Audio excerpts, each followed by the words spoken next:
Hello everyone, ये हमारा economics series का लेक्चर नंबर 3 है। आज हम बात करने वाले हैं इकोनॉमिक्स के दो सबसे इम्पोर्टेंट कॉन्सेप्ट के बारे में, डिमांड और सप्लाई। आपने नोटिस किया होगा कि कभी टमाटर के प्राइस बहुत बढ़ जाते हैं और कभी सडनली सस्ते हो जाते हैं। ऐसा क्यों होता है? इसके पीछे का पूरा गेम है डिमांड एंड सप्लाई। तो चलिए सिंपल और इजी वे में समझते हैं। Demand and supply, the two forces that determine the price of goods and services. ये हमारे वे दो फैक्टर हैं जो हमारे गुड्स और सर्विसेज के प्राइसेस को डिसाइड करते हैं।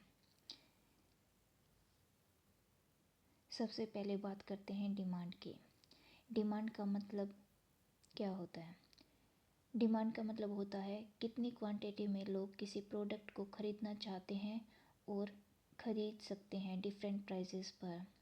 Demand refers to the quantity of a goods or services that consumer are willing and able to buy at different prices during a given period of time।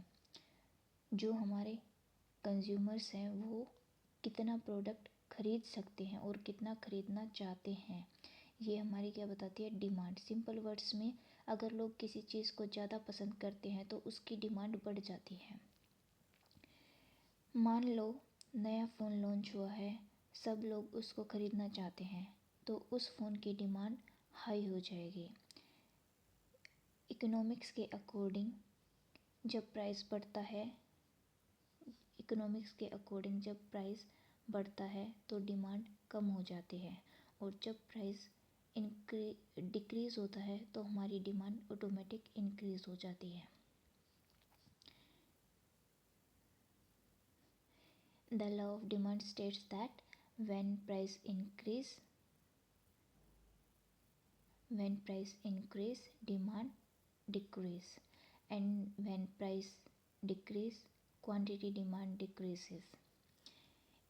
अब इसके curve में देखो, x axis में हमारे prices हैं, Y axis में हमारे quantities हैं। जैसे ही हमारे क्या हुआ कि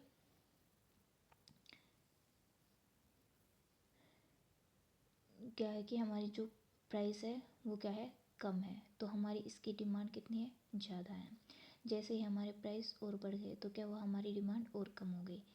हमारे प्राइस और बढ़ गए तो हमारी डिमांड और कम हो गई। तो ये हमारा एक नेगेटिव स्लोप कर्व है।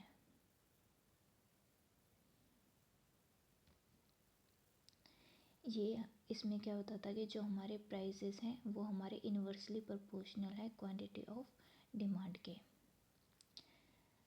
अब जो हमारे फैक्टर्स हैं अफेक्ट करते हैं डिमांड को, वो कौन कौन से हैं? Income of consumer. अगर कंज्यूमर की इनकम ज़्यादा होगी तो वो ज़्यादा डिमांड करेगा। अगर कंज्यूमर की पास सैलरी नहीं है, इनकम ही नहीं है, तो वो क्या डिमांड करेगा? उसके बाद टेस्ट एंड प्रेफरेंस। कंज्यूमर की टेस्ट एंड प्रेफरेंस चेंज होती रहती है तो वो हमारी डिमांड को भी अफेक्ट करता है। Price of related good, like अगर हमारी कॉफ़ी की डिमांड ज़्यादा बढ़ गई तो उसके अंदर हमारी शुगर भी यूज़ होती है तो ऑटोमेटिक उसकी डिमांड भी बढ़ गई। और पॉपुलेशन, अगर हमारी पॉपुलेशन ज़्यादा होगी तो डिमांड भी ज़्यादा होगी। फ्यूचर एक्सपेक्टेशंस, लाइक हमें पहले ही पता लग जाए कि इस प्रोडक्ट का फ्यूचर में हाई प्राइस जाने वाला है तो क्या करेंगे कि लोग उसको पहले ही ख़रीद लेंगे, उसकी इंक्रीज़ हो जाएगी डिमांड।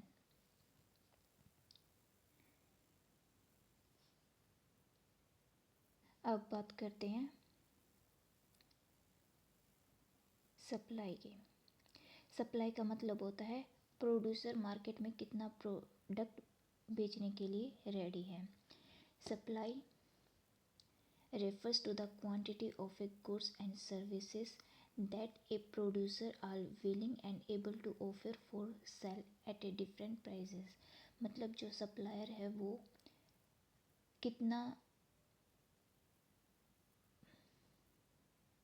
मतलब सेल कर सकता है, उसका मतलब कि उसके पास कितना प्रोडक्ट रेडी है बेचने के लिए। एग्ज़ाम्पल, अगर फार्मर मार्केट में ज़्यादा टमाटर लेके आते हैं तो टमाटर की सप्लाई हाई होगी। लॉ ऑफ सप्लाई कहता है जब प्राइस बढ़ते हैं तो सप्लाई हमारी ऑटोमेटिक बढ़ जाएगी, और जब हमारे प्राइस कम होंगे तो हमारी सप्लाई भी कम हो जाएगी।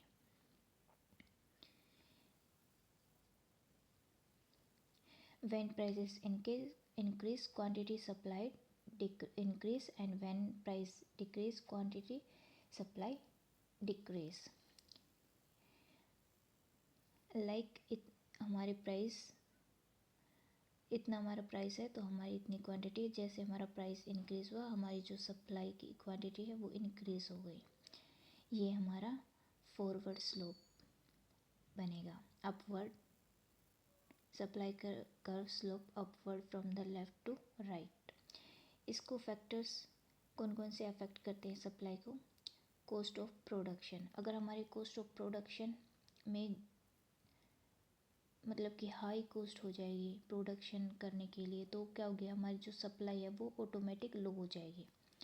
टेक्नोलॉजी, अगर हमारे पास बेटर टेक्नोलॉजी है और इजीली वो जल्दी प्रोड्यूस कर रही है तो क्या होगा कि हमारी सप्लाई इंक्रीज़ हो जाएगी। Government policies like taxes, subsidies and regulation, मतलब कि ये भी हमारी सप्लाई को अफेक्ट करते। कैसे अफेक्ट करते हैं? लाइक गवर्नमेंट ने किसी एक प्रोडक्ट के ऊपर वो लगा दिया कि इसका प्राइस इससे ज़्यादा नहीं होना चाहिए, मतलब कि उसका प्राइस कम कर दिया, तो उसका प्राइस कम कर दिया तो क्या होगा कि उसकी सप्लाई कम हो गई। अगर उसका प्राइस बढ़ा दिया तो उसकी सप्लाई भी क्या हो जाएगी, हाई हो जाएगी। अगर नंबर ऑफ़ सेलर्स अगर हमारे ज़्यादा होंगे तो नंबर ऑफ़ प्रोडक्ट भी हमारे ज़्यादा, मतलब नंबर ऑफ़ सप्लाई भी हमारी ज़्यादा हो जाएगी। वेदर एंड नेचुरल कंडीशंस, मतलब जो ये हमारे एग्रीकल्चर रिलेटेड प्रोडक्ट है इसको ज़्यादा अफेक्ट करते हैं, फार्मिंग प्रोडक्ट को स्पेशली। तो नेक्स्ट इज़ मार्केट इक्विलिब्रियम। अब सबसे इम्पोर्टेंट कॉन्सेप्ट को समझते हैं, मार्केट इक्विलिब्रियम को। जब डिमांड एंड सप्लाई इक्वल हो जाती हैं तब मार्केट इक्विलिब्रियम अचीव होता है। ना प्रोडक्ट की शॉर्टेज होती है और ना एक्स्ट्रा प्रोडक्ट बचते हैं। इसी पॉइंट पर प्रोडक्ट का परफेक्ट मार्केट प्राइस डिसाइड होता है। एग्जाम्पल, अगर डिमांड ज़्यादा हो और सप्लाई कम हो तो प्राइस इंक्रीज़ हो जाते हैं, और अगर डिमांड कम हो और सप्लाई ज़्यादा हो तो प्राइस डिक्रीज़ हो जाते हैं। इसी तरह डिमांड और सप्लाई मिलकर मार्केट प्राइस डिसाइड करते हैं। Now it's time for summarising this whole.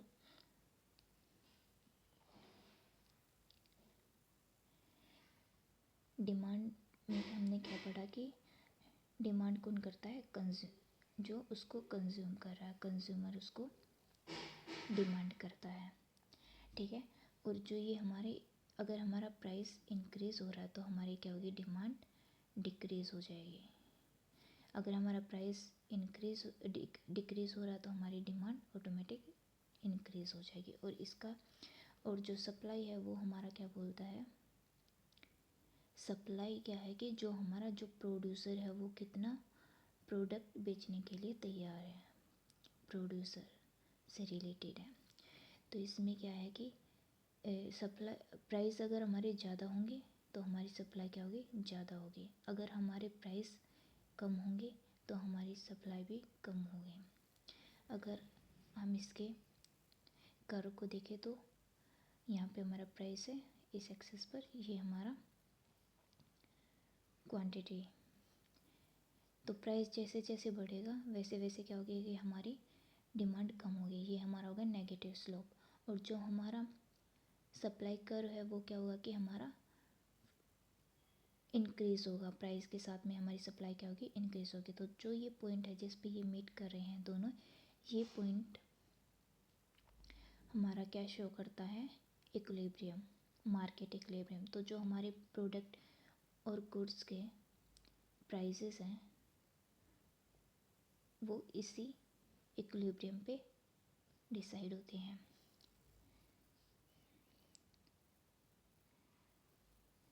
तो आज का लेक्चर ख़त्म होता है।